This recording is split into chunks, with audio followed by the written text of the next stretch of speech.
WFLS. Hello, how are you? Good. It's Justin Moore. Hey, Justin, welcome to the show, buddy. Hello. Thanks for having me. I appreciate it. Thanks for coming to hang with us. You get to go out and play for a whole bunch of people at the Atlantic Union Bank After Hours Series. How fun is that? We're looking forward to it, man. We just wrapped up a tour with our buddy Randy Houser and just put a new album out, and so we got, I think, 4 or 5 more shows to finish the year off, and then we'll get some time to recharge our batteries and enjoy the holidays with the family and all that good stuff. Yeah, you're a busy guy. By the way, when you're on the road, you guys ever get a day off to go ride go-karts or take over a bowling alley or something? Or It's rare. Play a lot of golf. Actually, we did have a day off about a month ago, and I took my band guys bowling. Now that you mentioned that, Oh, you actually took them bowling. Try to. Yeah, we did. So it's now hunting season. Are you a hunter? I am, yeah. And it's not yet here. Well, it's bow season here, but I think the first time I went to deer camp with my grandpa, I was 6 months old. It's pretty awesome to be able to share with my kids as well. now, when you mentioned your grandpa, I got to tell you, when I heard If Heaven Wasn't So Far Away, they actually asked this at our church one day. They said, when you get to heaven, who are you going to look up? And I just thought that was the coolest thing. That's a song that always just hit home with me, because I would go and find my grandfather and take him fishing. How about you? Yeah, he was it still is my hero. He was just, we were super tight and we're together, joined at the hip kind of deal. And I have great parents, and they're fantastic role models, and I'm super close to them as well. But there's something special about a relationship with your grandparent. It's kind of hard to explain, but if you're fortunate to have had those, and I did with all of mine, quite honestly. It's like a different bond. It's just different. Yeah, absolutely. Now, when I hear My Dirt, now that you've enjoyed some success for a long time, where do you own land, or do you? Do you own a lot of land?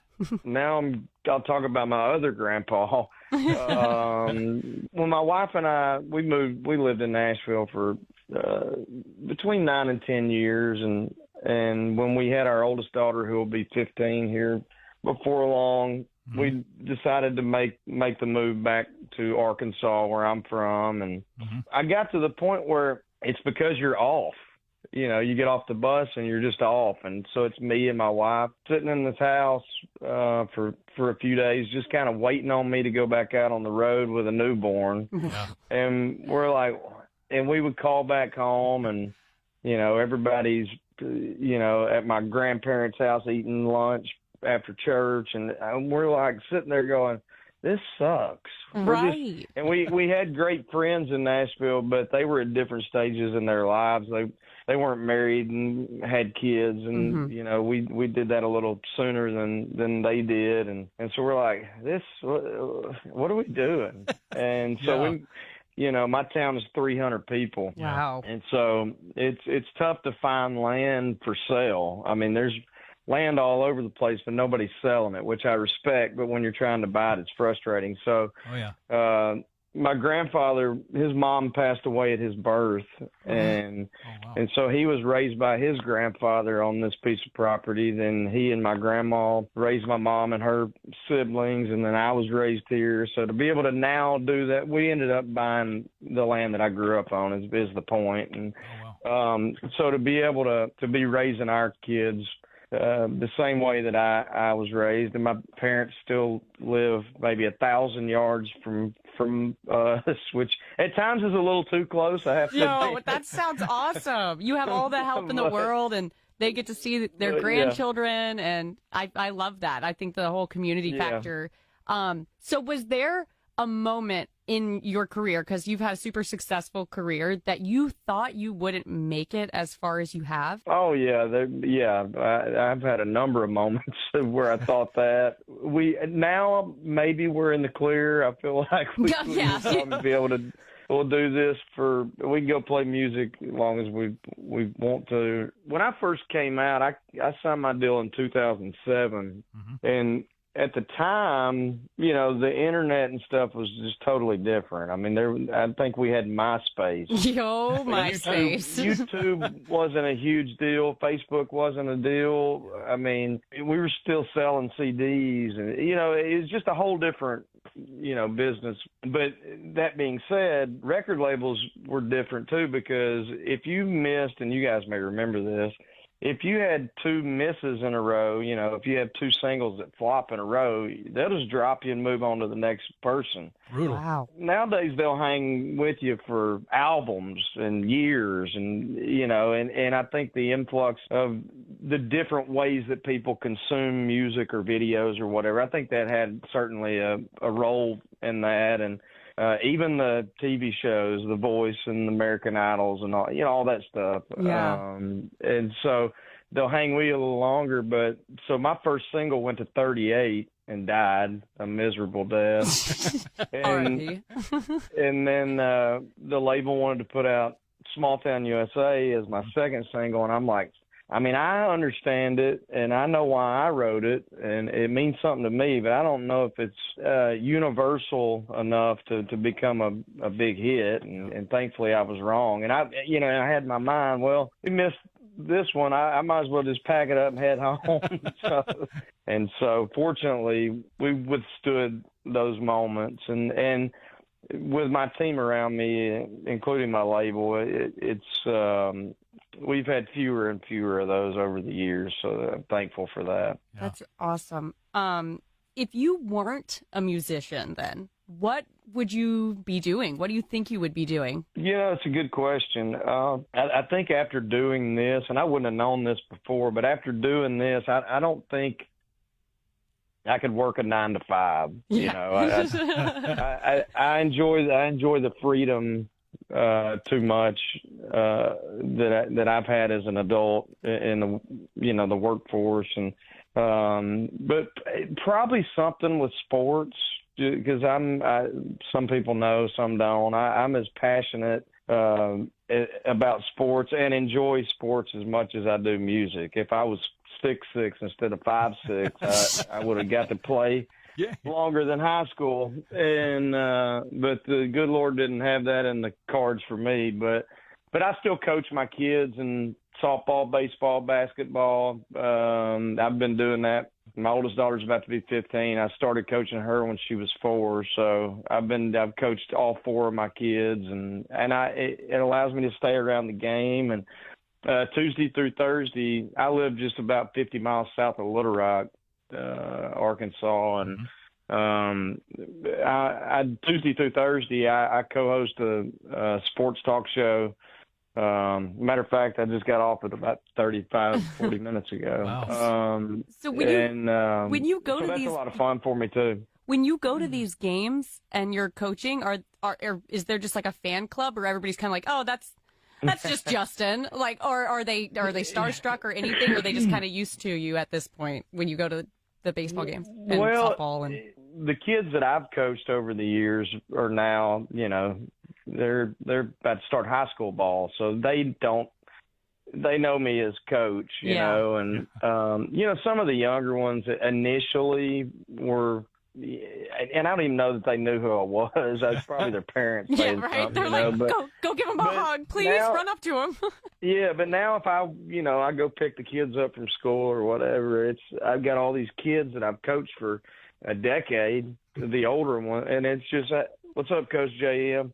And, that's cool. You know, nobody cares really. I mean, everybody's happy for me and my family and proud for us, but they don't really care, which is exactly what I'd hoped for when I moved back here. And I had the opportunity to coach with the guys that I played ball with. Wow. So it's really cool. And our kids are now the same age as we were when we started playing. You know, so it's pretty neat. Oh, that's so cool. That is really cool. By the way, tell me about what's modern day songwriting like. Is it still a notebook and all, or do you have a tablet and you put them on your phone? Or well, now I do it in my laptop. Or we use phones and laptops, but I remember when I first moved to Nashville, my parents or my aunt and uncle, somebody bought me a nice tablet and a voice recorder, like the old school voice recorder, because that's the way you did a work tape, and then you went to the studio and you had a demo session. And now it's, to be honest with you, the last few albums that I've written and recorded, we've done kind of retreat style, if you will, and I really enjoy that. I don't love writing on my bus. I just seems to be too much going on, and I don't know. For me, it just feels forced. But so that being said, I've had co-writers, but also a track guy who sits there, and as soon as you get done writing the lyrics, me and this other guy or two, our track guy's already got the music, the track built. So I sing it right there. I mean, I've sang, for example, my last 3 or 4 albums, I've sang my vocals that have been on my album sitting at my dining room table at my beach house, and that's the vocals that go on the album, and it's done instantly after you write the song. Wow. It's crazy. But there's kind of an energy. You're kind of juiced up after you write a song, so I think that energy kind of comes through a little bit. At least to me, I can tell, but maybe fans can or can. I don't know. But yeah, it's your original question though. It's changed dramatically over the years, and I mean I enjoy it, but it's a lot less of, I've always written on guitar. And there's a lot less of that. You may sit there and noodle around a little bit and come up with something, but it's a lot less than it was, for sure. Yeah. So I have one more question for you. This one's kind of silly. If you were only allowed to have 3 songs that you could sing, 3 songs for the rest of your life, what would those 3 songs that you've written? Oh, goodness. Of mine? Yeah. Oh, okay. Yeah. That's a good question. There's a lot to choose from. I know. Yeah. That's like, which is your favorite kid? That's kind of hard. Yeah, hard right. Question. Yeah. Not because I just put the album out, but so my oldest daughter a couple of years ago was asked to go to a school dance, and my wife is encouraging it, and it's so cute and this and that. And I'm like, no, I don't like this at all. I'm rocking, sucking my thumb in the corner, going, this is awful, like, thinking it's over. And so I had this thought, and I had lost my grandfather around the same time, and I thought, I knew this was coming, Yeah. but I didn't know that it was there so fast. I'm like, no, I thought I had more time. Yeah. And so I had the thought, whether it be, boyfriend, girlfriend, whatever, or you lose a parent, you lose a grandparent, somebody in your life, even though that day's coming, there ain't a damn thing you can do about it. Oh, no, nothing can prepare you. Which sucks, you're like, man. And so there's a song on the record called, the new album called You Know It's Coming. So that was really special to me. If Heaven Wasn't So Far Away, still special to me. Mm-hmm. That was a really big record for us, and I cut it at a time I had lost my other grandfather. And then probably the other one, maybe my favorite song I've ever written, is the title track to my second album. It's called Outlaws Like Me, and the song was it helped me become a better person by writing it and recording it, to be honest with you. And I was a little bit of a nut right after having some early success, and it was like, all right, calm down, Playboy. And knock it off. Go to bed a little earlier and chill. So, but it's good that you caught yourself doing that, because a lot of people, they get into it and they get real into it and they get used to this party life. But you saw, hey, let me rein it back in a little bit, and so I can. Yeah, you take somebody, really a lot of artists. I mean, there's only a few, if any, who, you know, it was just kind of handed to them. And I don't, off the top of my head, I don't know of any of them. And a lot of us grew up in rural areas, maybe poverty-stricken areas, or at least middle class. Not that there's a thing wrong with that. But it's just honest, you know, and you go, okay, you got a little bit of fame. You know, you may not be Brad Pitt famous, but any semblance of fame is something that you can't really be taught how to deal with. Yeah. And then you start making a little bit more money than you ever thought was possible. And I'm fortunate to, you know, have a great family, and my wife and I have been together since the early days, and she don't mind telling me what I do wrong. She keeps you humble. Yeah. Absolutely. And not only her, then I now have 3 daughters.